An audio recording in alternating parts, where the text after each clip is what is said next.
বৃষ্টির প্রভাবে বিগত প্রায় ৪ মাস ধরে ঊর্ধ্বগতিতে চলা সবজির দাম গত প্রায় ১৫ দিন ধরে কিছুটা কমতে শুরু করেছে। এছাড়া বাজারে আসতে শুরু করেছে শীতকালীন সবজিও। আজ রাজধানীর বিভিন্ন বাজার ঘুরে সবজির দামের এমন চিত্র দেখা গেছে।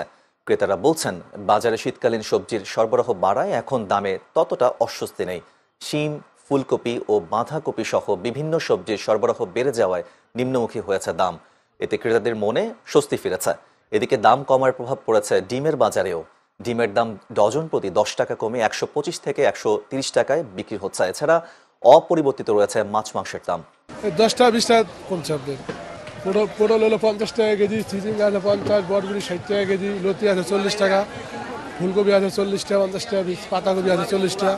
বৃষ্টিতে অনেক সবজি নষ্ট হয়ে গেছে, অনেকের ক্ষেত তলায় গেছে, জাগো ক্ষেত অনুষ্ঠানে আছে মনে করেন এসব গিরেছে, এখন মনে করেন মোটামুটি ভালো দাম পাইতে আছে। মিষ্টি কুমড়ার দাম কম, ৪০-৪৫ টাকা কেজি। এখন তো সিজন, তারপরেও মানে ৬০ টাকা কেজি কিনে ৮০-১০০ বেচা লাগে আর কি।